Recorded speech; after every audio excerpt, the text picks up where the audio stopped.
Malam itu ibuku meninggal, dan ayahku menjualku seharga utang judinya. Aku pikir hidupku sudah tamat, sampai puluhan mobil hitam ini mengepung rumahku. Namaku Laras. Usiaku 19 tahun.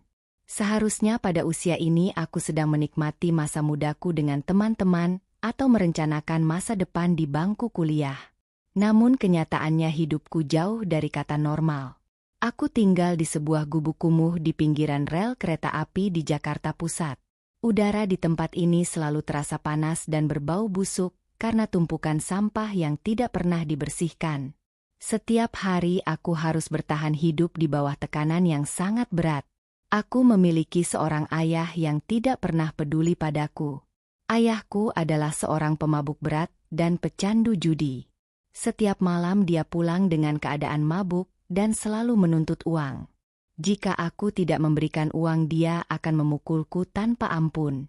Ibuku sedang sakit parah. Dia sudah terbaring di atas tikar tipis di lantai selama berbulan-bulan. Tubuhnya kurus kering karena dia tidak pernah mendapatkan asupan gizi yang cukup dan tidak ada biaya untuk membawanya ke rumah sakit. Setiap malam aku mendengar batuk ibumu yang menyayat hati. Suara batuk itu terdengar sangat menyakitkan. Aku sering menangis diam-diam di sudut kamar saat melihat kondisi ibumu yang semakin memburuk. Aku tidak bisa berbuat apa-apa karena aku tidak punya uang. Setiap pagi aku harus berangkat bekerja. Aku bekerja sebagai pelayan di sebuah warung makan kecil di pinggiran kota Jakarta. Gajiku sangat kecil, namun itu adalah satu-satunya sumber penghasilan untuk membeli obat ibumu dan makanan untuk kami berdua. Kehidupan di tempat kerja juga tidak jauh lebih baik. Aku sering mendapatkan perlakuan kasar dari pelanggan dan pemilik warung. Namun yang paling membuatku menderita adalah saat Rina datang ke warung tempatku bekerja. Rina adalah mantan teman sekolahku dulu. Sekarang dia sudah menjadi orang kaya dan sangat sombong. Dia sering datang ke warung hanya untuk menghinaku. Dia sengaja memesan makanan lalu menjatuhkannya ke lantai dan menyuruhku membersihkannya sambil tertawa. Dia memanggilku dengan sebutan gembel dan pengemis. Aku hanya bisa diam menunduk dan membersihkan makanan yang berserakan itu. Rasa malu dan sakit hati sudah menjadi makananku sehari-hari. Aku tidak berani melawan karena aku tahu posisiku sangat lemah. Jika aku dipecat, maka ibumu akan mati kelaparan. Itu adalah ketakutan terbesarku. Suatu hari ayahku pulang dengan wajah penuh amarah. Dia menendang pintu rumah hingga engselnya hampir lepas. Ayah berteriak mencariku. Aku yang saat itu sedang menyuapi ibumu bubur encer langsung berdiri dan menghampirinya. Ayah meminta uang kepadaku. Aku mengatakan dengan jujur bahwa aku tidak punya uang lagi karena semua gajiku sudah habis untuk membeli obat ibumu. Ayah tidak percaya. Dia menuduhku menyembunyikan uang. Dia menjambak rambutku dan menyeretku ke tengah ruangan. Ibumu menangis memohon kepada ayah agar tidak menyakitiku. Namun ayah justru mendorong ibumu hingga jatuh tersungkur. Aku tidak tahan melihat ibumu disakiti. Aku berteriak dan berusaha melepaskan tangan ayah dari rambutku. Ayah memukul wajahku dengan keras hingga bibirku pecah dan berdarah. Darah segar mengalir dari sudut bibirku dan menetes ke lantai kayu yang kotor. Ayah memaki-maki kami dan mengatakan bahwa kami adalah beban hidupnya. Dia pergi lagi meninggalkan rumah dengan membanting pintu. Aku duduk di lantai sambil memeluk ibumu yang masih menangis. Ibumu mengusap wajahku dengan tangannya yang gemetar. Dia meminta maaf karena dia merasa tidak bisa menjadi ibu yang baik bagiku. Aku menangis dalam pelukan ibumu. Aku mengatakan bahwa ini bukan salah ibumu. Aku berjanji akan terus berjuang demi kesembuhan ibumu. Malam itu kami tidak makan apa-apa karena tidak ada sisa makanan di dapur. Perutku terasa melilit karena lapar, namun aku mencoba untuk menahannya. Aku melihat ke arah langit-langit rumah yang bocor. Air hujan mulai menetes membasahi lantai rumah. Aku mengambil wadah plastik untuk menampung air hujan tersebut agar tidak membanjiri tempat tidur ibumu. Keadaan ini sangat menyiksa fisik dan mentalku. Aku merasa dunia ini sangat tidak adil bagiku. Kenapa harus aku yang mengalami semua penderitaan ini? Mengapa ayahku tega melakukan hal sekejam itu kepada keluarganya sendiri? Aku tidak punya teman untuk berbagi cerita. Tidak ada orang yang peduli dengan nasibku. Setiap hari aku merasa seolah-olah aku sedang berjalan di atas jurang yang dalam dan siap terjatuh kapan saja. Keesokan harinya aku berangkat bekerja dengan perasaan yang sangat lelah. Mataku bengkak karena kurang tidur dan menangis semalaman. Aku mencoba untuk tetap tersenyum melayani pelanggan meskipun hatiku hancur. Saat sedang sibuk membersihkan meja, Rina datang bersama teman-temannya. Mereka berpakaian sangat mewah dengan perhiasan yang mencolok. Rina menghampiriku dan menumpahkan minuman ke seragam kerjaku. Dia tertawa terbahak-bahak melihatku kebasahan. Dia bilang bahwa seragamku sudah terlalu kotor dan tidak layak dipakai. Aku berusaha untuk tetap tenang dan meminta maaf meskipun aku tahu dia yang bersalah. Aku mengambil lap dan membersihkan meja yang basah. Rina menyandung kakiku saat aku berjalan melewatinya hingga aku terjatuh ke lantai. Semua orang di warung menertawakanku. Tidak ada satupun orang yang membantuku. Mereka semua menganggapku sebagai orang rendahan yang pantas dihina. Aku merasa sangat terhina. Namun aku tidak bisa berbuat apa-apa. Aku berdiri dengan sisa tenagaku dan melanjutkan pekerjaanku. Rina terus mengejekku sepanjang dia berada di sana. Dia menyebutku gadis miskin yang tidak punya harga diri. Setelah jam kerjaku selesai, aku berjalan pulang dengan langkah gontai. Hari sudah malam dan hujan turun dengan sangat deras. Jalanan di Jakarta sangat sepi. Aku melewati gang sempit yang gelap dan licin. Aku teringat pada ibumu yang sendirian di rumah. Aku berharap tidak ada hal buruk yang terjadi padanya. Saat aku sedang berjalan, aku mendengar suara rintihan dari arah tumpukan sampah di balik tembok bangunan tua. Aku berhenti sejenak dan mendengarkan. Suara itu terdengar lagi. Rasa takut sempat menghampiriku, namun rasa kemanusiaanku lebih besar. Aku mendekati arah suara tersebut dengan hati-hati. Di sana aku melihat seorang pemuda tergeletak di tanah. Pakaiannya terlihat kotor dan robek di beberapa bagian. Wajahnya penuh dengan luka lebam dan darah yang sudah mengering. Dia terlihat sangat lemah dan hampir tidak sadarkan diri. Aku mendekatinya dan mencoba untuk membangunkannya. Pemuda itu membuka matanya sedikit. Matanya terlihat sangat tajam meskipun dia sedang dalam kondisi sekarat. Aku tidak tahu siapa pemuda ini. Namun aku tahu bahwa jika aku meninggalkannya dia pasti akan mati karena kedinginan atau kehilangan banyak darah. Aku memutuskan untuk menolongnya. Aku mengeluarkan sapu tangan dari sakuku dan mencoba membersihkan darah di wajahnya. Pemuda itu menatapku dengan tatapan yang sulit diartikan. Dia mencoba berbicara namun suaranya sangat lirih. Aku tidak bisa mendengarnya dengan jelas. Aku membantu dia duduk bersandar di tembok. Aku memberikan roti sisa yang aku bawa dari warung untuk dimakan. Pemuda itu memakan roti itu dengan lahap. Aku merasa kasihan melihat kondisinya. Di tengah penderitaanku sendiri, aku masih sempat menolong orang lain yang mungkin lebih menderita dariku. Aku merasa bahwa ini adalah bentuk pengabdianku kepada sesama manusia sesuai dengan ajaran Allah. Aku tidak meminta imbalan apa-apa. Aku hanya ingin melakukan yang terbaik yang aku bisa.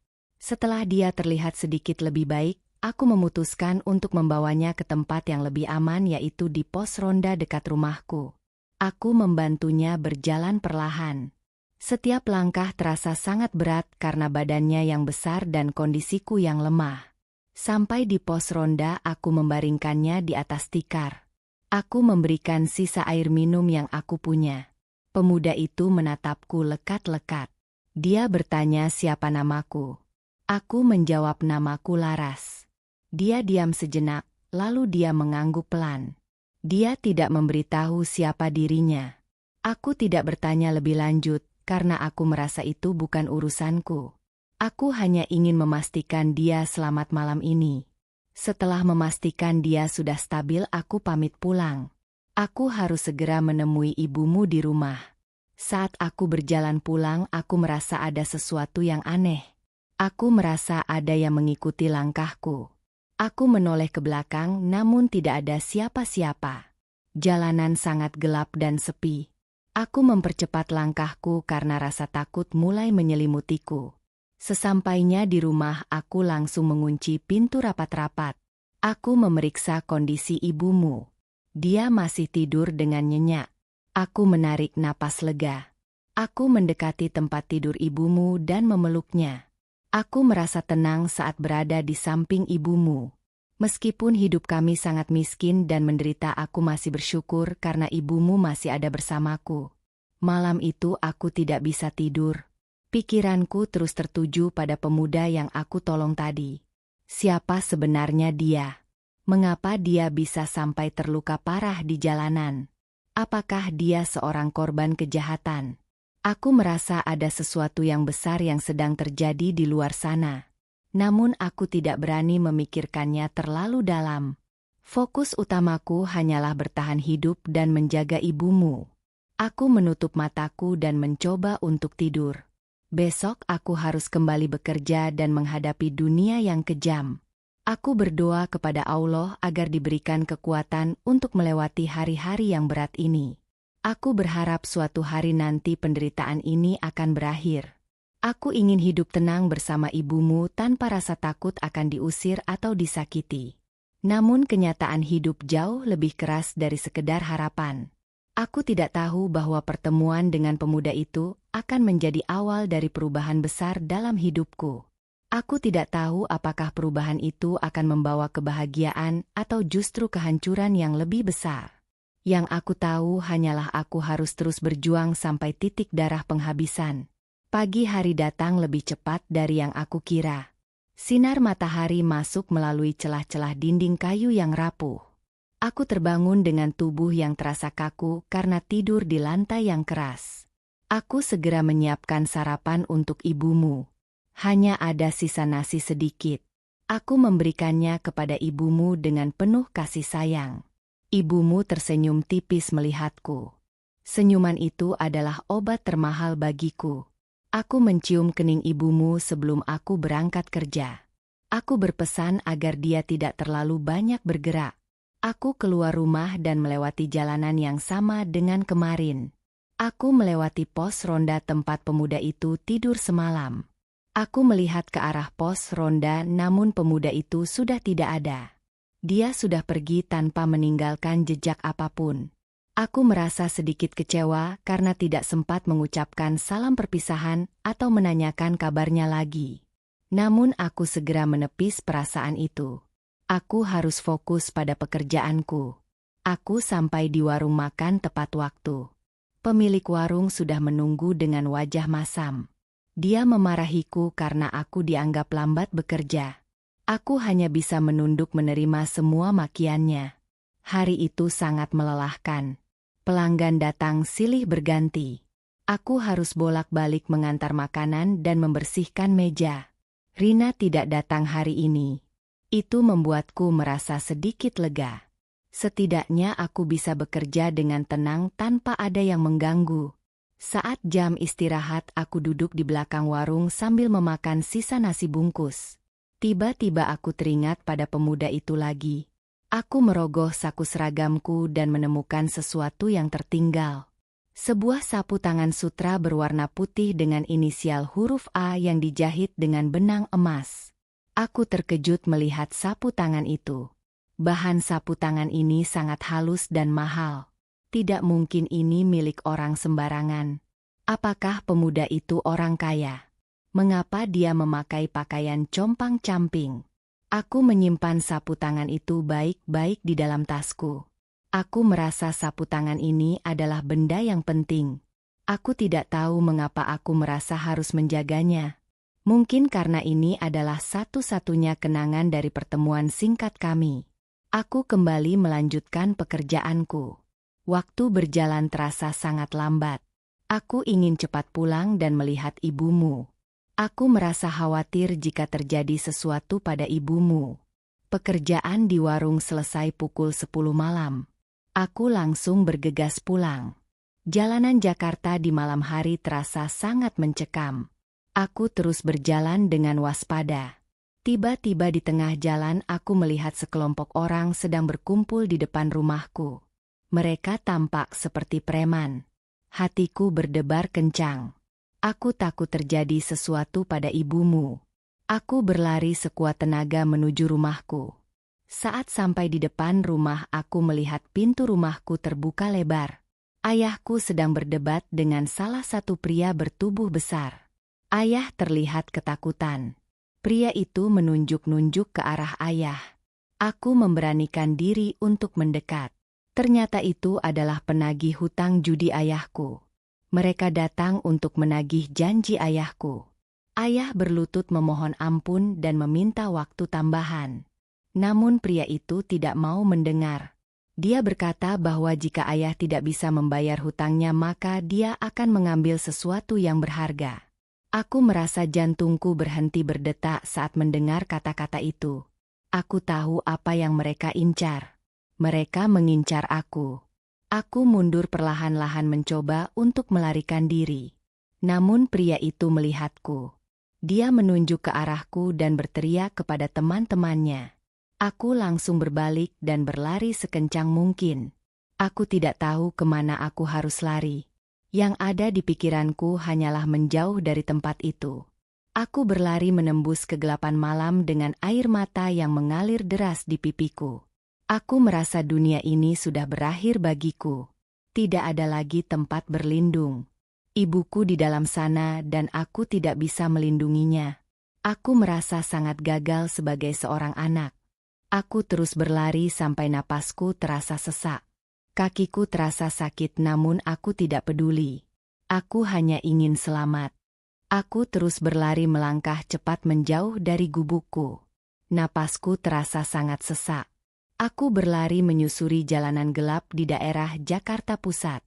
Hujan turun membasahi pakaianku. Aku tidak peduli dengan rasa dingin yang terasa di kulitku. Aku hanya ingin lari dari kejaran para preman penagih hutang itu.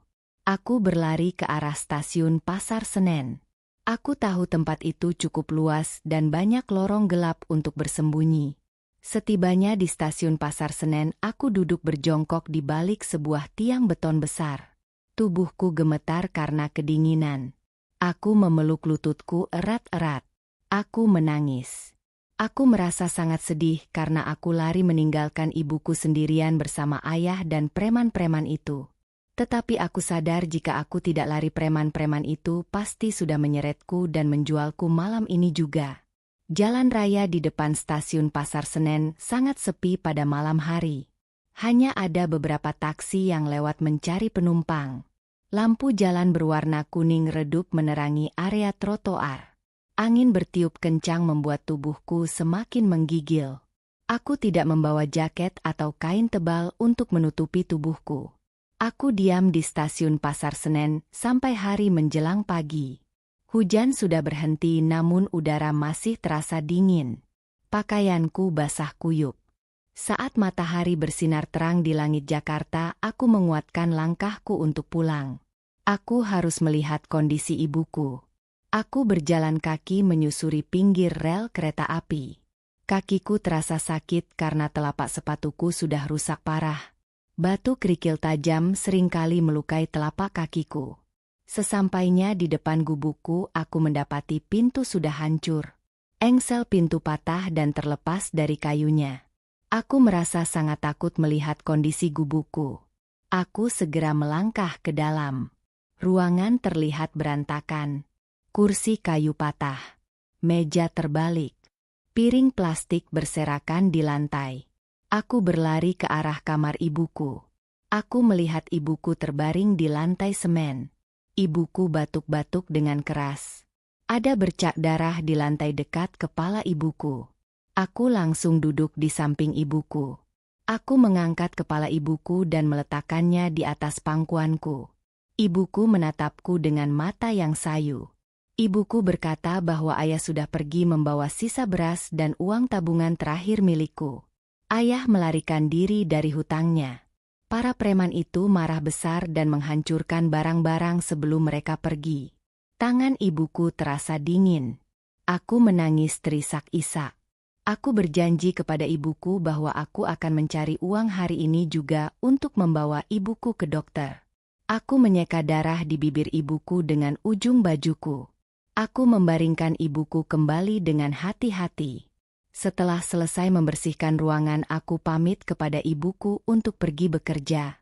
Aku harus mendapatkan uang hari ini.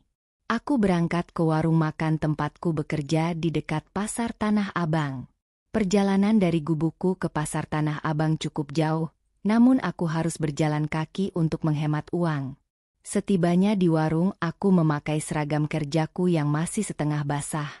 Di warung makan tempatku bekerja, aroma masakan tercium sangat kuat. Bau bawang putih goreng dan cabai rebus memenuhi udara. Meja-meja kayu di warung itu tertata rapi. Kursi plastik berwarna biru dan merah berjejer di setiap meja. Pemilik warung menatapku dengan tatapan sinis, namun dia diam saja. Aku mengambil sapu dan membersihkan lantai warung. Tidak lama setelah itu Rina datang bersama 3 orang temannya. Rina adalah mantan teman sekolahku dulu yang selalu menghinaku. Hari ini Rina memakai pakaian mahal dan tas berwarna merah cerah. Sepatu Rina berwarna putih bersih mengkilap. Rina duduk di kursi paling depan. Rina memanggilku dengan suara lantang. Rina menyuruhku mencatat pesanan makanannya. Aku berjalan menghampiri meja Rina sambil menundukkan kepala. Aku bertanya apa pesanan yang dia inginkan. Rina tersenyum sinis kepadaku. Rina berkata, "Hei Laras, lihatlah seragam kerjamu sangat kotor dan bau. Apakah kamu tidak pernah mencuci bajumu?" Teman-teman Rina tertawa keras mendengar ucapan Rina. Aku hanya diam. Aku mencatat pesanan mereka dan bergegas pergi ke dapur. Aku membawa makanan ke meja Rina dengan hati-hati. Aku tidak ingin mencari masalah. Tetapi saat aku meletakkan piring di atas meja, Rina sengaja menyenggol tanganku. Piring berisi makanan itu jatuh berserakan di lantai. Kuah makanan mengenai sepatu Rina. Rina berdiri dan berteriak marah. Rina menunjuk-nunjuk wajahku. Rina berkata, "Berani sekali kamu menumpahkan makanan ke sepatuku. Apa kamu tahu berapa harga sepatuku ini? Gajimu setahun tidak akan cukup untuk membelinya." Pemilik warung segera datang menghampiri kami. Pemilik warung meminta maaf kepada Rina. Rina menuntut agar aku dipecat detik itu juga. Rina mengancam akan menyebarkan berita buruk tentang warung ini jika aku tidak dipecat. Pemilik warung yang takut kehilangan pelanggan langsung menoleh kepadaku. Dia menyuruhku melepaskan seragamku dan pergi dari warung. Aku memohon kepada pemilik warung. Aku berlutut di depannya. Aku berkata, "Tolong jangan pecat aku. Ibuku sedang sakit parah dan aku butuh uang untuk membeli obat ibuku. Aku mohon." Pemilik warung itu tidak peduli. Dia mendorong tubuhku hingga aku terjatuh. Dia berkata bahwa aku hanya membawa sial bagi warungnya. Dia menolak memberikan gaji harianku. Aku diusir dari warung itu tanpa membawa uang sepeser pun. Rina tertawa puas melihatku menangis diusir. Aku berjalan tanpa arah di pinggir jalan raya Pasar Tanah Abang. Matahari bersinar sangat terik. Perutku terasa lapar karena aku belum makan sejak kemarin sore. Kepalaku terasa pusing. Tetapi aku tidak boleh menyerah. Aku terus berjalan mencari pekerjaan baru. Aku mendatangi toko pakaian dan warung makan lainnya. Aku menawarkan diri untuk menjadi tenaga pembersih lantai atau tukang cuci piring. Namun seluruh pemilik toko menolakku. Mereka melihat penampilanku yang kotor dan berantakan. Mereka mengira aku adalah pengemis. Aku berjalan sampai ke kawasan Monumen Nasional. Monumen Nasional berdiri tegak di tengah lapangan yang sangat luas. Aku melihat banyak pekerja kantoran berjalan dengan cepat memakai sepatu bagus dan membawa tas kerja. Tidak ada satupun dari mereka yang menoleh ke arahku. Ada seorang petugas keamanan yang mengusirku dengan kasar saat aku mencoba berteduh di depan sebuah gedung perkantoran. Harga diriku rasanya sudah tidak tersisa. Hari beranjak sore. Aku menyadari bahwa aku tidak mendapatkan pekerjaan sama sekali. Tanganku kosong. Aku teringat ibuku yang sedang menahan sakit di rumah. Aku berjalan ke sebuah apotek kecil di pinggir jalan. Apotek kecil itu memiliki pintu kaca yang bersih. Di dalam apotek terdapat banyak rak kaca berisi berbagai macam obat-obatan. Lantai apotek terbuat dari keramik putih yang mengkilap. Aku masuk ke dalam apotek tersebut. Aku bertanya kepada penjaga apotek tentang obat batuk yang harganya paling rendah. Penjaga apotek menyebutkan harga obat tersebut. Aku merogoh saku celanaku. Aku hanya memiliki beberapa koin uang logam sisa kembalian beli beras 2 hari lalu. Aku menghitung koin-koin itu. Jumlahnya sangat kurang. Aku memohon kepada penjaga apotek untuk memberikan obat itu kepadaku. Aku berjanji akan membayar kekurangannya besok. Penjaga apotek itu menggelengkan kepala. Dia berkata bahwa ini bukan panti asuhan. Dia menyuruhku keluar dari apotek karena ada pembeli lain yang antri di belakangku. Aku melangkah keluar dari apotek dengan air mata yang terus mengalir membasahi pipiku. Aku merasa sangat putus asa. Aku berjalan pulang dengan langkah yang berat.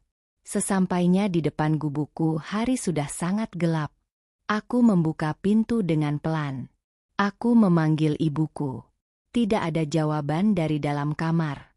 Suasana gubuk sangat sepi. Tidak ada suara batuk yang biasa aku dengar. Perasaanku menjadi sangat tidak enak. Di dalam gubukku udara terasa sangat pengap. Aroma obat-obatan harga rendah dan bau tanah basah bercampur menjadi satu. Aku berlari ke kamar ibuku. Ruangan itu sangat gelap karena lampu di gubukku sudah mati. Aku meraba lantai untuk mencari kotak korek api dan lilin. Setelah lilin menyala, aku mengarahkan cahaya lilin ke arah tikar tempat ibuku berbaring. Aku terkejut melihat ibuku terdiam kaku. Wajah ibuku terlihat sangat pucat. Bibir ibuku berwarna kebiruan. Aku segera menjatuhkan diriku di samping ibuku. Aku memegang tangan ibuku. Tangannya terasa sangat dingin. Aku menempelkan telingaku di dada ibuku untuk mendengarkan detak jantungnya. Detak jantung ibuku sangat lemah. Napas ibuku terdengar sesak dan putus-putus. Aku memanggil nama ibuku berkali-kali. Ibuku tidak membuka matanya. Aku panik luar biasa. Aku tahu ibuku dalam kondisi kritis. Ibuku butuh pertolongan medis segera. Ibuku harus dibawa masuk ke ruang ICU malam ini juga. Tetapi aku tidak punya uang. Memanggil mobil ambulans butuh biaya besar. Membawa ibuku ke rumah sakit tanpa uang adalah hal yang mustahil di kota Jakarta ini. Aku berlari keluar gubuk. Aku berteriak meminta tolong kepada tetangga-tetanggaku. Rumah-rumah di sekitarku tertutup rapat. Tidak ada satupun tetangga yang mau keluar untuk menolongku. Mereka tidak peduli dengan keluarga kami karena mereka tahu ayahku adalah seorang pemabuk yang sering membuat keributan. Aku kembali ke dalam gubuk sambil menangis histeris. Aku memeluk tubuh ibuku dengan erat. Aku berdoa memohon kepada Allah. Ya Allah, tolong selamatkan ibuku. Aku tidak sanggup hidup sendirian di dunia ini tanpa ibuku. Berikan aku jalan keluar malam ini. Aku terus menangis sambil menciumi tangan ibuku. Di tengah tangisanku yang pecah tiba-tiba aku mendengar suara langkah kaki yang berat mendekati pintu gubukku. Suara langkah kaki itu terdengar lebih dari satu orang. Jantungku berdetak sangat cepat. Apakah preman-preman penagih hutang itu datang kembali untuk menyeretku malam ini? Langkah kaki itu berhenti tepat di depan pintu gubukku. Terdengar suara ketukan pintu yang sangat keras dan kasar. Suara ketukan pintu itu terdengar semakin keras dan kasar. Kayu pintu gubukku yang sudah rapuh bergetar hebat. Jantungku berdetak sangat cepat. Aku memeluk tubuh ibuku yang terbaring kaku di lantai berselimutkan tikar. Aku sangat ketakutan. Pintu gubukku akhirnya ditendang dari luar hingga roboh menimpa lantai semen. 5 orang pria bertubuh besar masuk ke dalam ruangan. Mereka adalah preman penagih hutang yang mencari ayahku. Pemimpin mereka bernama Bang Tony. Bang Tony menatap tajam ke arahku dan ibuku. Dia meludah ke lantai. Dia berjalan mendekat ke arahku. Sepatu botnya yang kotor menginjak lantai gubukku. Bang Tony berteriak marah. Dia menanyakan keberadaan ayahku. Aku menjawab dengan suara gemetar bahwa ayahku tidak ada di rumah. Aku mengatakan bahwa ayahku sudah lari membawa seluruh sisa uang kami. Bang Tony tertawa keras.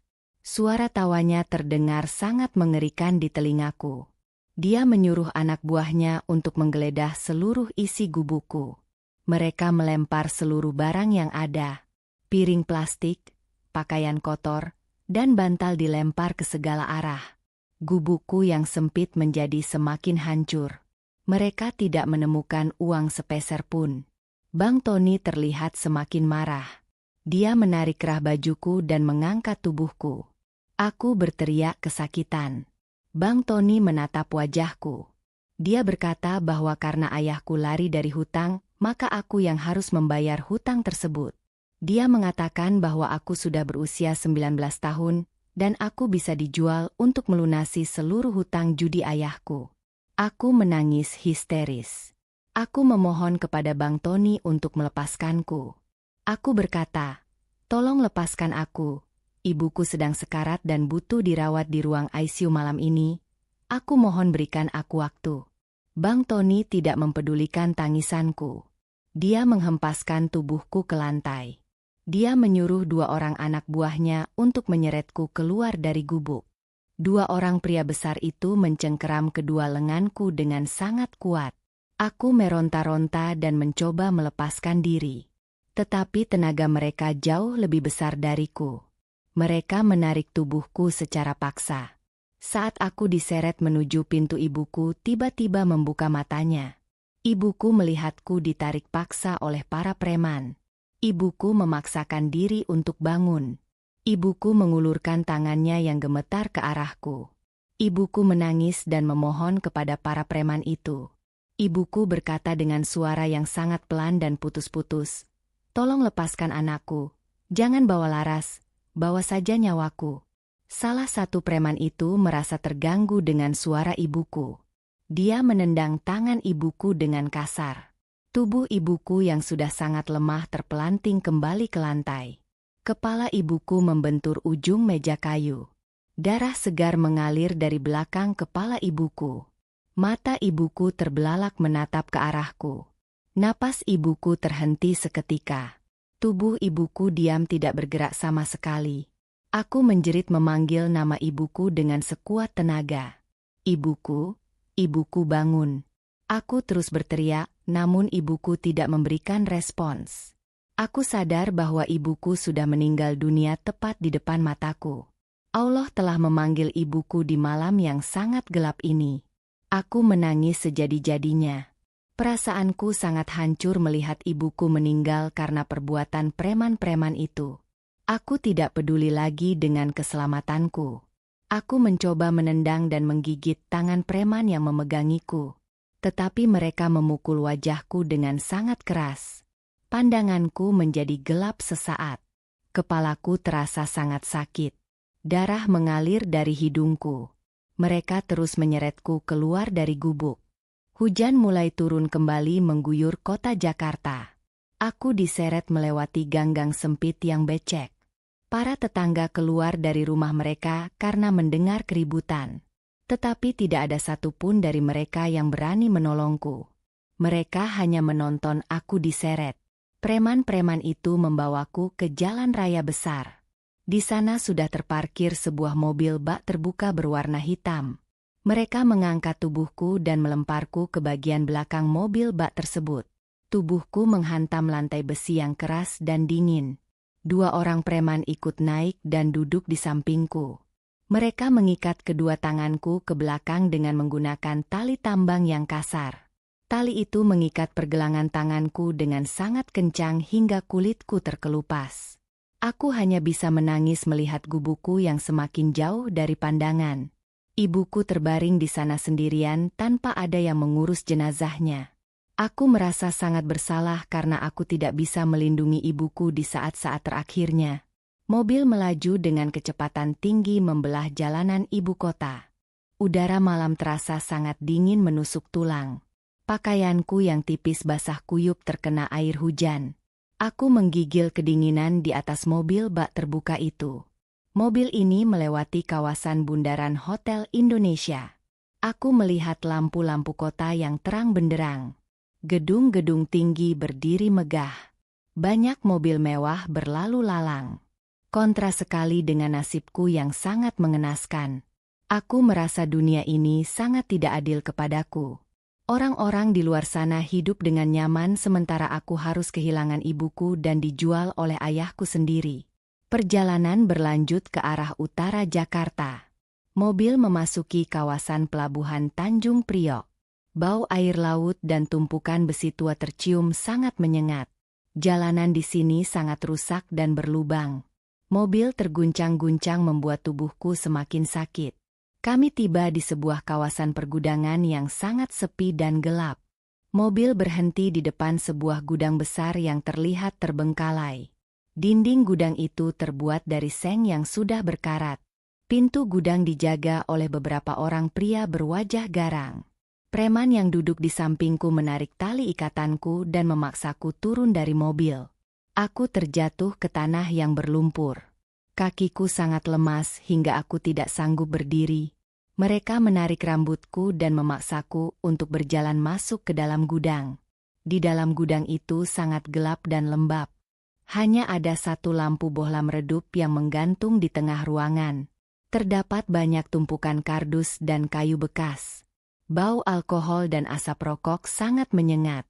Di sudut ruangan aku melihat beberapa wanita muda duduk dengan wajah tertunduk.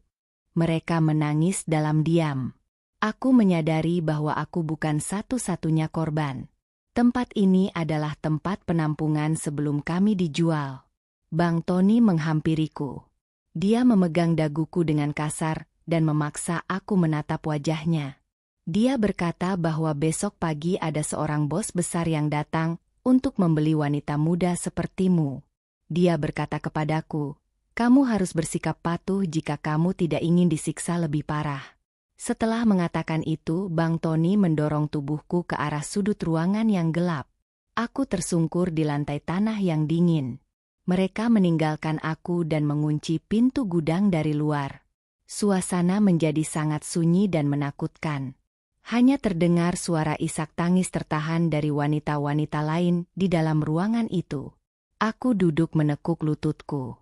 Aku menyandarkan kepalaku ke dinding seng yang dingin. Air mataku terus mengalir tanpa henti. Aku teringat wajah ibuku. Aku teringat senyum ibuku. Sekarang ibuku sudah tidak ada. Aku benar-benar sendirian di dunia ini. Aku merogoh saku celanaku dengan tanganku yang terikat susah payah. Aku mencari sesuatu yang bisa memberiku kekuatan. Jari tanganku menyentuh selembar kain halus di dalam saku celanaku. Itu adalah sapu tangan sutra berinisial huruf A milik pemuda yang aku tolong tempo hari. Aku menggenggam sapu tangan itu erat-erat. Aku tidak tahu mengapa sapu tangan ini membuatku merasa sedikit lebih tenang. Tiba-tiba aku mendengar suara deru mesin mobil dalam jumlah yang sangat banyak dari arah luar gudang. Suara decit rem terdengar bersahutan. Suasana di luar gudang yang tadinya sepi tiba-tiba berubah menjadi sangat riuh. Terdengar suara teriakan Bang Tony dan anak buahnya yang panik. Aku tidak tahu apa yang sedang terjadi di luar sana. Suara langkah sepatu dari puluhan orang terdengar berlari mendekati pintu gudang tempatku disekap. Suara keributan di luar gudang semakin memekakkan telinga. Aku mendengar suara pukulan benda tumpul dan rintihan kesakitan. Terdengar teriakan Bang Tony yang menyuruh anak buahnya untuk melawan. Namun suara perlawanan itu tidak berlangsung lama. Hanya dalam hitungan menit suasana di luar gudang berubah menjadi hening. Keheningan ini justru membuatku semakin ketakutan. Aku memeluk kedua lututku semakin erat. Wanita-wanita lain di sekitarku mulai menangis dengan suara yang lebih keras, karena mereka pikir preman-preman itu akan masuk dan menyiksa kami. Aku menahan napasku. Mataku terus menatap ke arah pintu seng gudang yang tertutup rapat. Tiba-tiba terdengar suara hantaman yang sangat keras pada pintu gudang. Pintu seng yang berkarat itu didobrak dari luar hingga engselnya lepas dan jatuh ke tanah dengan suara berdebum yang kencang. Cahaya lampu mobil yang sangat terang langsung menyorot masuk ke dalam gudang yang gelap gulita. Mataku terasa sakit dan silau menerima cahaya yang sangat terang itu. Aku menyipitkan mataku dan mencoba melihat siapa yang datang. Dari balik cahaya terang itu muncul siluet puluhan pria bertubuh tegap. Mereka memakai setelan jas berwarna hitam rapi. Mereka berjalan masuk ke dalam gudang dengan langkah yang teratur dan tegas. Sepatu kulit mereka menginjak lantai tanah yang becek. Mereka menyebar ke seluruh sudut gudang dan mengamankan lokasi secara cepat. Aku sangat kebingungan melihat pemandangan di depanku. Mereka bukan polisi tetapi mereka juga terlihat sangat berbeda dari kelompok preman Bang Tony. Mereka terlihat sangat profesional dan disiplin. Kemudian dari tengah barisan pria berjas hitam itu melangkah maju seorang pria. Pria itu memakai setelan jas yang sangat mahal dan potongan rambut yang sangat rapi. Dia berjalan perlahan memasuki gudang. Cahaya lampu mobil menerangi wajahnya. Jantungku berdetak sangat kencang saat aku melihat wajah pria itu. Aku sangat mengenali wajah itu. Dia adalah pemuda yang aku tolong di dekat tumpukan sampah tempo hari. Namun penampilannya malam ini sangat berbeda jauh.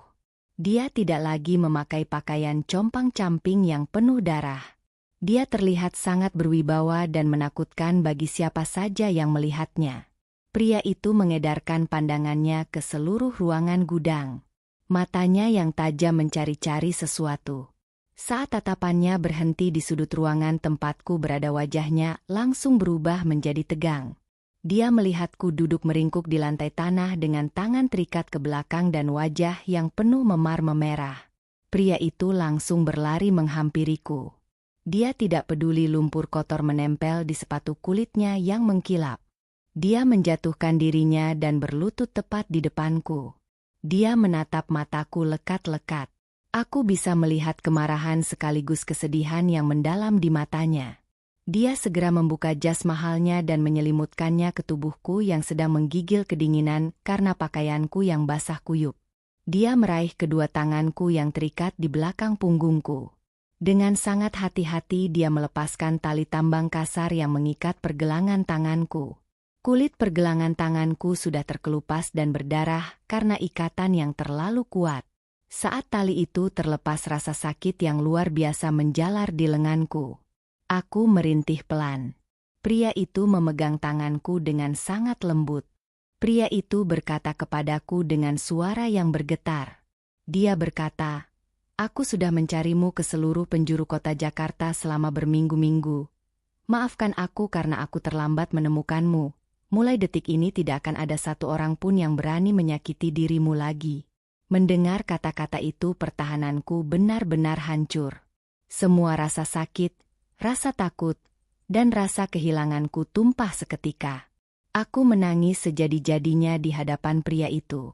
Aku tidak bisa menahan emosiku lagi. Aku menceritakan semuanya kepadanya. Aku berkata sambil terisak, "Ibuku meninggal. Preman-preman itu membunuh ibuku malam ini di gubukku. Ibuku sudah tidak ada dan aku tidak bisa menolongnya. Aku sangat hancur." Mendengar penuturanku, rahang pria itu mengeras. Matanya menyiratkan amarah yang sangat memuncak. Urat-urat di lehernya terlihat menonjol. Dia berdiri dan berbalik menghadap ke arah anak buahnya yang bersiaga di pintu gudang. Dia berteriak dengan suara yang sangat lantang dan penuh amarah. Dia memerintahkan anak buahnya untuk menyeret Bang Tony masuk ke dalam gudang. Dua orang pria berjas hitam menyeret Bang Tony yang wajahnya sudah babak belur. Bang Tony dilemparkan ke lantai gudang tepat di depan pria itu. Bang Tony yang tadinya terlihat sangat garang sekarang menangis ketakutan dan memohon ampun. Bang Tony bersujud di lantai. Pria itu menatap Bang Tony dengan tatapan yang sangat dingin. Dia berkata kepada Bang Tony, "Kamu telah membunuh ibu dari wanita yang menyelamatkan nyawaku. Kamu dan seluruh anggota kelompokku akan membusuk di dalam penjara dengan siksaan yang tidak akan pernah kamu bayangkan seumur hidupmu. Pria itu kemudian memerintahkan tangan kanannya untuk segera menghubungi kepala kepolisian daerah Jakarta Utara malam itu juga. Dia meminta polisi untuk memenjarakan Bang Tony tanpa proses hukum yang meringankan dan memastikan Bang Tony mendapatkan hukuman maksimal. Dia juga menyuruh anak buahnya untuk menyelamatkan semua wanita muda yang disekap di dalam gudang itu dan memberikan mereka uang santunan untuk pulang ke rumah masing-masing. Setelah memberikan semua perintah itu, pria tersebut kembali menunduk ke arahku. Dia mengulurkan tangannya kepadaku. Dia membantuku berdiri dari lantai tanah yang kotor. Tubuhku sangat lemas sehingga aku hampir terjatuh lagi. Pria itu dengan sigap menahan tubuhku. Dia menuntunku berjalan keluar dari gudang yang mengerikan itu. Saat aku melangkah keluar, aku melihat pemandangan yang membuatku terkejut. Belasan mobil mewah berwarna hitam pekat terparkir berjejer menutupi seluruh jalanan di depan gudang. Ratusan pria berjas hitam berdiri menjaga setiap sudut jalan. Beberapa preman anak buah Bang Tony terkapar di tanah dengan tangan terikat ke belakang. Pria itu membawaku ke sebuah mobil yang paling besar dan paling mewah di antara mobil-mobil lainnya. Mobil itu memiliki pintu yang terbuka secara otomatis. Pria itu membantuku masuk ke dalam mobil. Aku duduk di kursi kulit yang sangat empuk dan hangat. Pria itu duduk di sebelahku. Dia menyuruh sopir pribadinya untuk segera menjalankan mobil menuju rumah sakit swasta terbaik di Jakarta Pusat. Dia juga memerintahkan tim khususnya untuk segera pergi ke gubukku. Dia meminta mereka untuk mengurus jenazah ibuku dengan sangat layak. Dia berjanji kepadaku bahwa ibuku akan dimakamkan di tempat pemakaman yang paling baik dan terhormat. Mobil mewah itu mulai melaju meninggalkan kawasan pergudangan pelabuhan Tanjung Priok. Suasana di dalam mobil sangat tenang dan kedap suara. Aku tidak lagi mendengar suara hujan atau suara bising jalanan. Penghangat ruangan di dalam mobil membuat tubuhku berhenti menggigil. Jas mahal milik pria itu masih menutupi tubuhku. Wangi parfum dari jas itu terasa sangat menenangkan. Pria itu mengambil sebuah kotak berisi perlengkapan pertolongan pertama dari laci mobil. Dia mengeluarkan kapas dan obat merah. Dia membersihkan luka darah di sudut bibirku dan di pergelangan tanganku dengan sangat pelan dan hati-hati. Aku menatap wajahnya. Aku bertanya kepadanya dengan suara pelan. Aku bertanya, "Siapa namamu sebenarnya dan mengapa kamu memiliki semua ini?" Pria itu menghentikan gerakannya. Dia menatap mataku dan tersenyum tipis. Dia berkata, "Namaku Arka.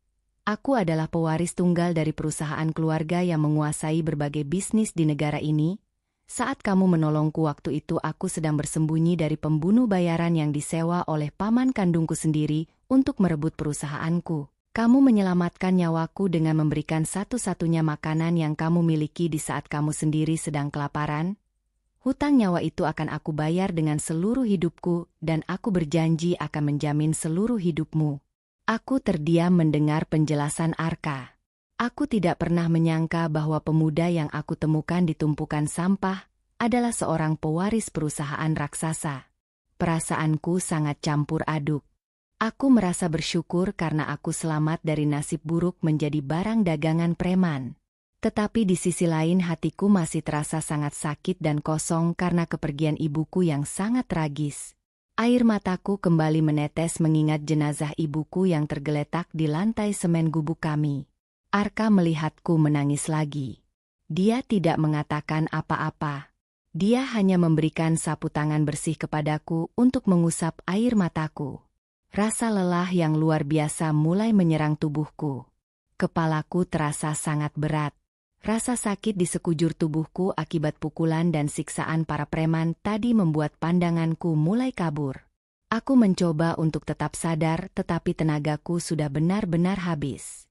Kelopak mataku terasa sangat berat untuk dibuka. Hal terakhir yang aku ingat sebelum aku kehilangan kesadaran adalah suara Arka yang menyuruh sopirnya untuk menambah kecepatan mobil. Setelah itu semuanya menjadi gelap total. Aku membuka mataku perlahan-lahan. Cahaya putih yang terang membuat mataku terasa sedikit sakit. Hal pertama yang aku lihat adalah langit-langit ruangan yang sangat bersih dan berwarna putih. Bau obat-obatan tercium di hidungku, namun tidak menyengat seperti di apotek kecil waktu itu. Wangi ruangan ini sangat harum.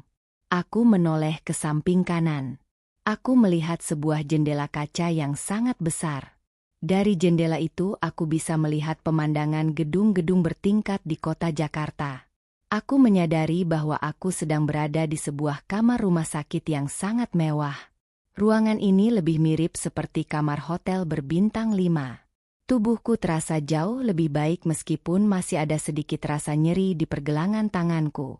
Aku melihat pergelangan tanganku sudah diperban dengan sangat rapi. Pakaianku juga sudah diganti dengan piyama rumah sakit berbahan sutra yang sangat lembut. Aku mencoba untuk duduk bersandar pada bantal.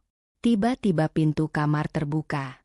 Seorang dokter wanita masuk bersama 2 orang perawat. Di belakang mereka Arka berjalan mengikuti. Arka memakai kemeja berwarna biru tua yang lengannya digulung sampai ke siku. Wajahnya terlihat lelah namun dia langsung tersenyum saat melihatku sudah sadar. Dokter memeriksa detak jantungku dan tekanan darahku. Dokter itu mengatakan bahwa kondisiku sudah stabil dan aku sudah melewati masa kritis. Aku terkejut mendengar kata kritis. Dokter menjelaskan bahwa aku sempat koma selama 2 hari karena kelelahan fisik yang sangat parah dan infeksi pada luka di tubuhku. Setelah memastikan semuanya baik dokter dan perawat itu pamit keluar ruangan, kini hanya tinggal aku dan Arka di dalam kamar perawatan itu. Arka menarik kursi dan duduk tepat di samping tempat tidurku. Arka menatapku dengan tatapan yang sangat serius. Dia bertanya apakah aku masih merasakan sakit. Aku menggelengkan kepala pelan. Aku langsung teringat pada ibuku. Air mataku kembali menetes. Aku bertanya kepada Arka tentang ibuku. Di mana jenazah ibuku sekarang? Arka memegang tanganku. Dia berkata bahwa aku tidak perlu khawatir. Dia sudah mengurus semua proses pemakaman ibuku dengan sangat baik. Arka memakamkan ibuku di pemakaman San Diego Hills di daerah Karawang. Itu adalah tempat pemakaman paling mewah dan terhormat di Indonesia. Arka juga mengatakan bahwa dia menyewa banyak orang untuk mengurus pemakaman ibuku dengan sangat layak. Aku mengucapkan alhamdulillah di dalam hatiku karena ibuku akhirnya mendapatkan tempat istirahat yang pantas meskipun aku tidak bisa mengantarnya langsung ke tempat peristirahatan terakhirnya. Arka memberikan segelas air putih hangat kepadaku. Aku meminum air itu perlahan. Setelah perasaanku sedikit tenang, aku menatap Arka. Aku teringat pada ayahku.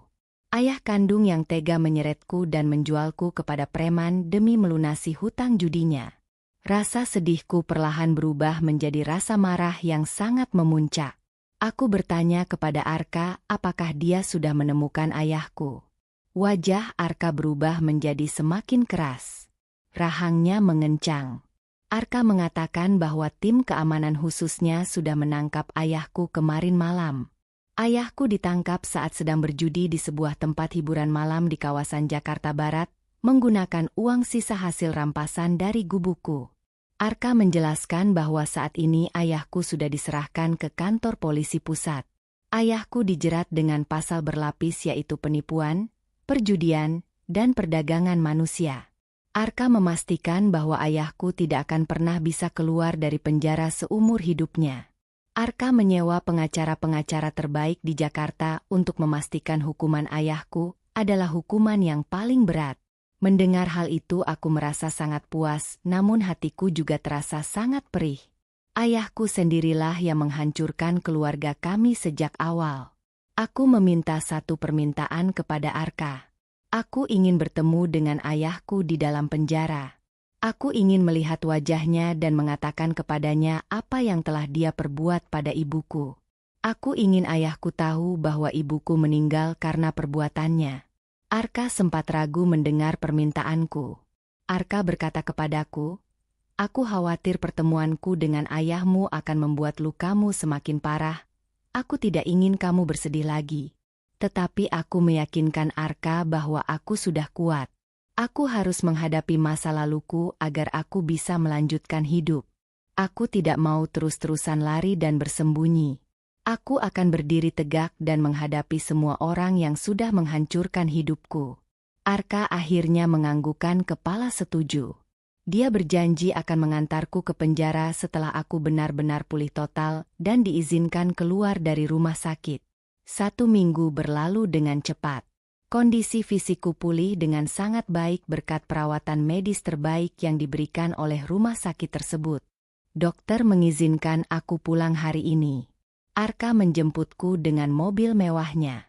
Aku mengira Arka akan membawaku mencari rumah kontrakan kecil yang baru. Tetapi mobil itu justru melaju menuju kawasan perumahan elit di daerah Pondok Indah, Jakarta Selatan. Mobil masuk melewati gerbang besi yang sangat tinggi dan dijaga ketat oleh banyak petugas keamanan berseragam. Di balik gerbang itu terdapat sebuah rumah mewah yang sangat besar. Rumah itu memiliki halaman rumput yang sangat luas. Arka membawaku masuk ke dalam rumah. Puluhan pelayan berseragam rapi sudah berbaris menyambut kedatanganku. Mereka menundukkan kepala saat aku berjalan masuk. Aku merasa sangat canggung dan tidak terbiasa dengan perlakuan seperti ini. Arka menunjukkan sebuah kamar di lantai 2 kepadaku. Kamar itu sangat luas dan bersih. Tempat tidurnya sangat besar. Di dalam kamar itu terdapat lemari pakaian yang sudah berisi penuh gaun-gaun bagus dan sepatu-sepatu baru. Arka menatapku dan berkata, "Mulai hari ini tempat ini adalah rumahmu. Kamu bisa tinggal di sini selamanya dan aku akan memenuhi seluruh kebutuhan hidupmu." Aku duduk di tepi tempat tidur yang sangat empuk. Aku melihat bayangan diriku di cermin besar. Aku bukan lagi Laras yang selalu memakai baju kotor dan sepatu rusak. Aku sekarang berada di tempat yang sangat aman dan nyaman. Tetapi ingatanku tentang penderitaan masa lalu masih sangat jelas terekam di kepalaku. Aku teringat wajah-wajah orang yang selalu menghinaku. Salah satunya adalah Rina. Rina yang selalu memanggilku gembel dan sengaja menumpahkan makanan ke seragam kerjaku. Rina yang selalu menertawakanku di depan banyak orang. Rina yang membuat aku diusir dari pekerjaanku tepat pada hari ibuku meninggal dunia. Malam harinya aku duduk di ruang kerja Arka. Ruangan itu dipenuhi dengan dokumen penting perusahaan. Aku menceritakan semua hal tentang Rina kepada Arka. Aku bercerita secara detail bagaimana Rina membuatku diusir dari warung makan tempatku bekerja. Aku mengatakan bahwa aku sangat marah setiap kali Rina menghinaku karena aku miskin. Arka mendengarkan seluruh ceritaku dengan sangat saksama. Setelah aku selesai bercerita, Arka mengambil sebuah map dari laci mejanya. Dia meletakkan map itu di atas meja tepat di depanku. Arka mengatakan bahwa dia sudah menyelidiki seluruh latar belakang orang-orang yang pernah berbuat jahat kepadaku. Arka menjelaskan bahwa perusahaan milik keluarga Rina ternyata adalah perusahaan kecil yang sangat bergantung pada investasi dana dari perusahaan utama milik keluarga Arka. Seluruh kekayaan yang selalu Rina pamerkan setiap hari sebenarnya bersumber dari perusahaan Arka. Arka menatapku tajam. Dia berkata kepadaku, "Jika kamu ingin membalas perbuatan Rina, aku bisa mencabut seluruh investasi perusahaanku di perusahaan keluarga Rina besok pagi. Perusahaan keluarga Rina akan langsung hancur dan bangkrut dalam waktu 1 malam tanpa sisa." Aku terdiam menatap map di depanku. Jantungku berdetak sangat kencang. Aku menyadari betapa besar kekuasaan yang dimiliki oleh Arka. Dengan satu perintah, Arka bisa menghancurkan hidup orang yang sudah menyiksaku selama bertahun-tahun. Aku memikirkan tawaran Arka. Perasaan amarah dan dendam di dalam hatiku bergejolak sangat hebat. Aku mengingat kembali wajah sombong Rina saat dia menyuruhku membersihkan lantai. Aku mengingat wajah pemilik warung yang mengusirku tanpa memberikan uang gajiku. Sekarang keadaan sudah berbalik 180 derajat. Aku memegang kendali penuh atas nasib mereka. Aku menatap Arka dengan tatapan yang sangat yakin. Aku mengatakan kepada Arka bahwa aku sangat setuju. Aku ingin melihat kesombongan Rina hancur berkeping-keping. Keputusanku sudah bulat, dan aku siap menghadapi hari pembalasan besok pagi. Pagi hari tiba dengan sangat cepat. Matahari bersinar terang di langit Jakarta. Aku bangun dengan perasaan yang sangat berbeda. Tidak ada lagi rasa takut atau rasa lapar yang biasa menghantui pagiku. Alhamdulillah tubuhku sudah merasa jauh lebih sehat. Arka benar-benar menepati janjinya kepadaku. Tepat pada pukul 8 pagi, Arka memerintahkan tim keuangannya untuk menarik seluruh dana investasi dari perusahaan keluarga Rina. Proses itu berjalan dengan sangat cepat, dan tidak ada satu orang pun yang bisa mencegahnya. Hanya dalam waktu beberapa jam saja berita kebangkrutan keluarga Rina sudah tersebar luas di kalangan pebisnis Jakarta. Perusahaan ayah Rina hancur total karena tidak bisa membayar hutang bank yang jatuh tempo hari ini. Rumah mewah dan seluruh deretan mobil keluarga Rina disita oleh pihak bank secara paksa. Rina yang dulu sangat sombong dan selalu menindasku kini kehilangan segalanya dalam waktu sekejap. Namun sebelum aku melihat kehancuran Rina dengan mata kepalaku sendiri, aku harus menyelesaikan urusanku dengan masa laluku. Aku meminta Arka untuk mengantarku ke Lembaga Pemasyarakatan Cipinang di Jakarta Timur. Itu adalah tempat ayahku ditahan sejak malam penangkapannya. Arka menemaniku dengan pengawalan yang sangat ketat. Kami tiba di depan bangunan penjara yang dikelilingi tembok tinggi dan kawat berduri. Suasana di tempat ini terasa sangat suram dan menegangkan. Penjaga penjara langsung mengantarku ke ruang kunjungan khusus, karena Arka sudah mengatur semuanya dengan kepala penjara. Aku duduk di sebuah kursi besi yang dingin. Aku menunggu ayahku dibawa masuk. Jantungku berdetak kencang namun aku berusaha untuk tetap tenang dan kuat. Pintu besi di ujung ruangan terbuka dengan suara berderit yang keras. 2 orang penjaga membawa ayahku masuk.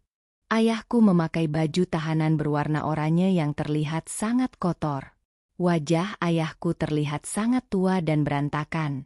Tubuhnya kurus dan matanya sangat cekung. Saat ayahku melihat aku duduk di ruangan itu, matanya langsung terbelalak. Dia segera berlari ke arahku dan menjatuhkan dirinya di lantai semen tepat di depan kakiku. Ayahku menangis terseduh-seduh.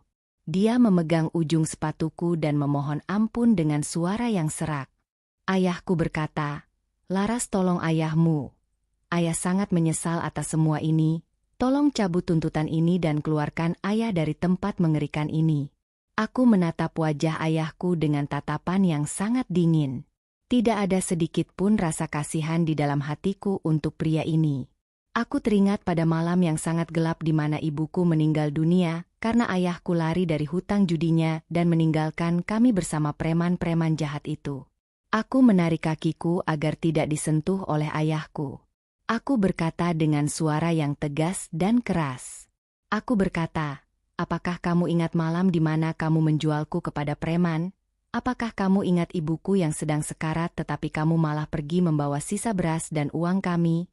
Ibuku meninggal malam itu juga karena kepengecutanmu." Mendengar perkataanku, ayahku semakin menangis histeris. Dia memukul-mukul lantai dan terus mengucapkan kata maaf. Tetapi kata maaf itu sudah tidak ada artinya lagi bagiku. Air matanya tidak akan pernah bisa menghidupkan ibuku kembali. Aku berdiri dari kursiku. Aku menatap ayahku untuk terakhir kalinya. Aku berkata kepadanya, "Aku datang ke sini bukan untuk memaafkanmu. Aku datang ke sini hanya untuk melihat kehancuranmu dengan mataku sendiri. Kamu akan membusuk di penjara ini seumur hidupmu dan aku tidak akan pernah mengakui kamu sebagai ayahku lagi." Setelah mengatakan itu, aku langsung berbalik dan berjalan keluar dari ruang kunjungan. Aku meninggalkan ayahku yang terus berteriak memanggil namaku sambil menangis di lantai penjara. Perasaanku terasa sangat lega. Beban berat di dadaku akhirnya terlepas. Aku sudah memberikan hukuman yang pantas untuk pria yang sudah menghancurkan ibuku. Arka menungguku di luar gedung penjara. Dia melihat wajahku yang sudah jauh lebih tenang dari sebelumnya. Arka membukakan pintu mobil untukku. Kami meninggalkan kawasan Lembaga Pemasyarakatan Cipinang dan melaju menuju kawasan pusat bisnis di Jalan Jenderal Sudirman, Jakarta. Arka membawaku ke gedung perkantoran mewah miliknya yang menjulang tinggi ke awan. Hari ini adalah hari di mana aku akan berhadapan langsung dengan Rina. Gedung itu sangat megah dengan dinding berlapis kaca yang memantulkan sinar matahari. Kami masuk melalui pintu utama yang dijaga oleh puluhan petugas keamanan yang berdiri tegap. Semua karyawan menghentikan pekerjaan mereka dan menundukkan kepala dengan sangat hormat saat kami berjalan melewati lobi gedung yang sangat luas itu. Kami naik lift khusus menuju lantai paling atas. Arka membawaku ke ruangan pribadinya. Ruangan itu sangat luas dan memiliki perabotan yang sangat mewah. Dari balik kaca jendela ruangan itu, aku bisa melihat seluruh pemandangan kota Jakarta dari atas. Arka menyuruhku duduk di kursi kulit kebesarannya yang berada di balik meja kerja utama. Tidak lama kemudian sekretaris Arka mengetuk pintu dan masuk ke dalam ruangan. Sekretaris itu melaporkan bahwa ada seorang wanita muda yang sejak tadi pagi memaksa masuk dan menangis memohon untuk bertemu dengan pemilik perusahaan. Wanita itu bahkan rela tidur di lantai lobi demi meminta belas kasihan. Wanita itu adalah Rina. Arka menatapku dan menganggukkan kepala. Arka menyuruh sekretarisnya untuk membawa Rina masuk ke dalam ruangan. Aku bersyukur kepada Allah karena keadilan akhirnya benar-benar berpihak kepadaku hari ini. Pintu ruangan terbuka perlahan. Rina berjalan masuk dengan langkah yang sangat gontai dan lemah. Penampilan Rina hari ini sangat berantakan. Wajahnya sangat pucat dan matanya bengkak karena terus-menerus menangis. Rina tidak lagi memakai pakaian mewah atau tas mahal yang selalu dia pamerkan. Rina bahkan tidak memakai alas kaki karena sepatunya tertinggal saat dia diusir dari rumahnya sendiri pagi tadi. Rina langsung bersujud di lantai saat dia baru saja melangkah masuk ke dalam ruangan. Rina belum melihat siapa yang duduk di kursi direktur karena posisiku membelakanginya. Rina menangis dan memohon dengan suara yang sangat menyedihkan. Rina berkata, "Tolong jangan bangkrutkan perusahaan ayahku. Kami sudah kehilangan rumah dan segalanya. Tolong kembalikan dana investasi itu. Aku rela bekerja sebagai pembantu mencuci piring asalkan keluargaku tidak miskin." Mendengar kata cuci piring, ingatanku langsung kembali pada masa di mana Rina menghinaku sebagai tukang cuci piring yang bau amis. Aku memutar kursiku perlahan dan menatap Rina yang sedang bersujud di lantai. Aku memanggil nama Rina dengan nada suara yang sangat tenang. Aku berkata, "Rina, angkat kepalamu." Rina terkejut mendengar suaraku yang terasa sangat familiar di telinganya. Dia perlahan mengangkat kepalanya. Saat Rina melihat wajahku, matanya langsung terbelalak sangat lebar. Dia tidak percaya dengan apa yang dia lihat di depan matanya sendiri. Mulutnya terbuka namun tidak ada satu patah kata pun yang keluar. Rina melihat gadis miskin yang selalu dia hina sekarang duduk di kursi pemilik perusahaan dengan pakaian yang sangat elegan dan tatapan mata yang sangat berkuasa. Arka berdiri di sampingku dengan postur tubuh yang tegap dan wajah yang sangat dingin menatap Rina. Rina terlihat sangat kebingungan. Rina mencoba berdiri dengan lutut yang gemetar. Dia menunjuk ke arahku dengan jarinya. Rina berkata dengan suara bergetar dan terputus-putus. Dia berkata, "Laras, apa yang kamu lakukan di tempat ini tidak mungkin terjadi. Kamu hanya seorang gembel miskin pemungut sampah." Arka langsung membentak Rina dengan suara yang sangat keras hingga seluruh kaca di ruangan itu terasa bergema. Arka berkata dengan sangat tegas, "Tutup mulutmu. Wanita di hadapanmu ini adalah calon istriku sekaligus pemilik baru dari seluruh aset perusahaan yang sudah menghancurkan keluargamu pagi ini. Kamu tidak pantas berbicara kasar kepadanya." Mendengar perkataan Arka, lutut Rina langsung lemas, tidak bertenaga. Rina kembali terjatuh dengan keras ke lantai. Dia akhirnya menyadari bahwa orang yang sudah menghancurkan seluruh hidupnya dan keluarganya adalah aku. Gadis miskin yang dulu sering dia siksa di sekolah dan di tempat kerja. Rina mulai merangkak di lantai mendekati mejaku. Rina menangis histeris. Dia memegang kaki mejaku dengan kedua tangannya. Rina memohon ampun kepadaku sambil bersujud mencium lantai. Rina berkata, "Laras, tolong maafkan aku. Aku salah selama ini karena selalu menghinamu. Tolong kembalikan semua hartaku. Aku berjanji tidak akan pernah merendahkanmu lagi. Tolong selamatkan aku, Laras. Aku menatap Rina dengan tatapan yang tajam menembus matanya. Perasaan puas menjalar di seluruh tubuhku. Dulu Rina sengaja menjatuhkan makananku yang berharga. Sekarang Rina menangis memohon belas kasihan di bawah kakiku seperti pengemis.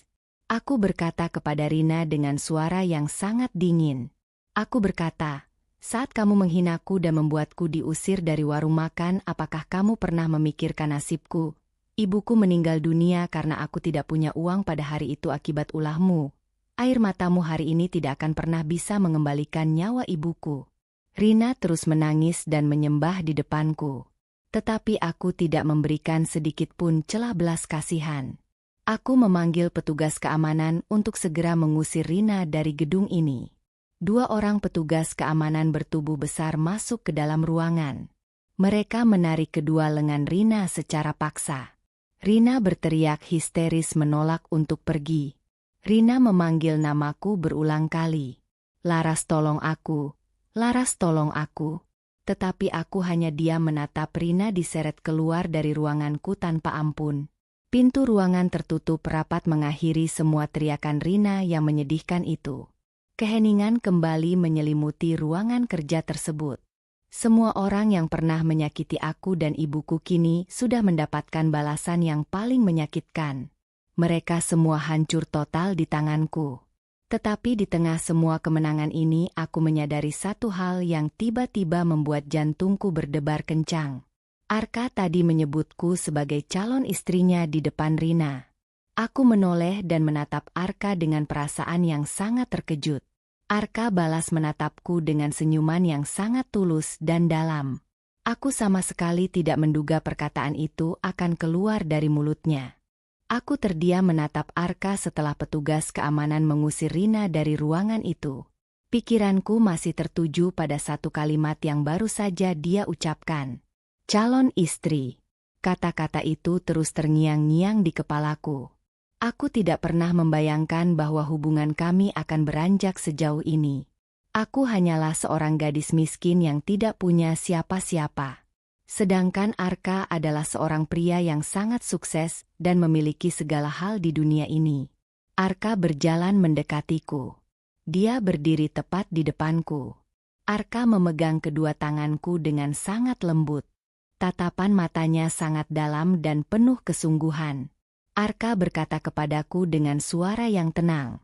Dia berkata, Laras, aku tahu kamu terkejut mendengar ucapanku tadi di depan Rina. Tetapi aku sama sekali tidak berbohong atau sekadar menggertak Rina. Arka menarik napas panjang sebelum melanjutkan kalimatnya. Dia mengatakan bahwa sejak hari pertama aku menyelamatkannya di pos ronda yang dingin itu, dia sudah menyadari satu hal. Dia menyadari bahwa hatiku sangat murni dan tulus. Arka berkata, di saat dunia sangat jahat kepadamu, kamu tetap memilih untuk menjadi orang baik dan menolong nyawaku. Aku sudah berjanji pada diriku sendiri bahwa aku akan menghabiskan sisa hidupku untuk membahagiakanmu. Arka melepaskan satu tanganku dan merogoh saku jasnya. Dia mengeluarkan sebuah kotak kecil berbahan beludru warna merah. Arka membuka kotak itu di hadapanku. Di dalamnya terdapat sebuah cincin bertahtakan berlian yang sangat indah dan berkilau di bawah cahaya lampu ruangan. Arka kembali menatapku. Dia berkata, Laras, maukah kamu menjadi teman hidupku dan membangun masa depan bersama? Aku benar-benar kehabisan kata-kata. Air mataku kembali menetes. Namun kali ini bukan air mata kesedihan atau keputusasaan. Ini adalah air mata kebahagiaan yang tidak pernah aku rasakan sebelumnya. Aku menganggukkan kepalaku pelan sambil mengucapkan kata iya. Arka tersenyum sangat lebar. Dia menyematkan cincin berlian itu di jari manisku.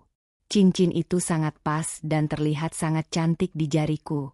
Alhamdulillah hidupku kini memiliki arti dan tujuan yang baru. Beberapa bulan setelah kejadian itu, hidupku berubah sepenuhnya. Arka tidak hanya menjadikan aku sebagai pendamping hidupnya, tetapi dia juga mengajariku banyak hal tentang dunia bisnis dan kepemimpinan. Aku mulai aktif terlibat dalam mengurus salah satu perusahaan Arka yang bergerak di bidang sosial. Aku menyalurkan seluruh pengalaman pahitku di masa lalu untuk membantu orang lain. Aku tidak ingin ada anak perempuan lain yang mengalami nasib seperti diriku. Aku tidak ingin ada ibu yang harus meninggal karena tidak mampu membayar biaya rumah sakit. Aku mengubah seluruh penderitaanku menjadi sebuah kekuatan besar untuk melindungi mereka yang lemah. Suatu sore aku berdiri di depan sebuah bangunan baru yang sangat besar di daerah Jakarta Selatan. Bangunan itu dicat dengan warna putih bersih dan dikelilingi oleh taman bunga yang sangat indah. Di bagian depan bangunan terdapat sebuah papan nama yang terbuat dari marmer hitam bertuliskan Yayasan Panti Asuhan dan Klinik Kesehatan Kasih Ibu. Ini adalah bangunan yang sengaja aku dirikan menggunakan dana pribadiku. Nama yayasan ini aku ambil untuk mengenang mendiang ibuku tercinta. Klinik ini menyediakan layanan pengobatan gratis bagi seluruh masyarakat yang tidak mampu secara finansial. Sedangkan panti asuhan ini menampung anak-anak jalanan dan gadis-gadis yang menjadi korban kekerasan agar mereka memiliki tempat perlindungan yang aman. Acara peresmian yayasan tersebut berlangsung dengan sangat hikmat. Banyak pejabat dan tokoh masyarakat yang hadir. Arka berdiri di sampingku sepanjang acara. Dia memegang tanganku erat dan terus memberikan dukungan. Saat aku diminta untuk memberikan pidato pembukaan, aku melangkah maju ke depan panggung. Aku melihat ratusan wajah orang yang hadir di depanku. Aku menarik napas panjang. Aku mulai bercerita tentang masa laluku yang sangat kelam. Aku bercerita bahwa aku pernah menjadi pemulung yang kelaparan. Aku bercerita bahwa aku pernah diusir dan direndahkan. Aku juga bercerita tentang malam yang sangat menyakitkan saat aku harus kehilangan ibuku karena ketidakadilan dunia ini. Banyak tamu undangan yang menitikkan air mata saat mendengar ceritaku. Aku mengakhiri pidatoku dengan sebuah kalimat yang sangat kuat. Aku berkata, "Jangan pernah menyerah pada keadaan seburuk apapun itu. Karena setiap luka yang kita rasakan hari ini akan menjadi kekuatan yang tidak terkalahkan di masa depan." Tepuk tangan riuh bergema di seluruh ruangan. Aku tersenyum melihat anak-anak panti asuhan yang berlarian dengan gembira di taman yayasan. Mereka terlihat sangat bahagia karena mereka kini memiliki tempat tinggal yang layak dan masa depan yang terjamin. Aku merasa ibuku pasti sedang tersenyum melihat semua pencapaian ini dari atas sana. Ibuku pasti bangga melihat anak perempuannya yang dulu lemah kini telah menjadi seorang wanita kuat yang mampu melindungi ribuan nyawa. Setelah acara peresmian selesai, aku dan Arka berjalan kaki menyusuri taman bunga di belakang yayasan. Angin sore bertiup sangat sejuk menerpa wajahku.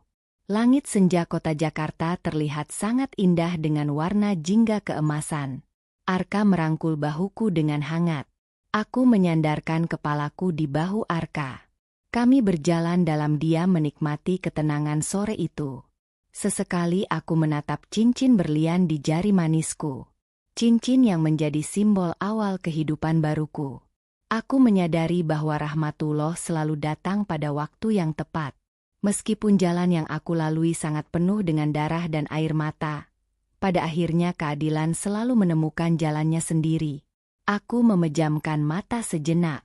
Aku mengingat kembali seluruh perjalanan panjangku. Dari seorang laras gadis miskin yang kelaparan di gubuk kumuh menjadi laras seorang pemimpin yayasan besar yang dihormati banyak orang. Aku sudah membalas semua rasa sakitku kepada ayahku dan Rina. Ayahku sekarang menua dan membusuk di dalam penjara tanpa ada satupun keluarga yang menjenguknya.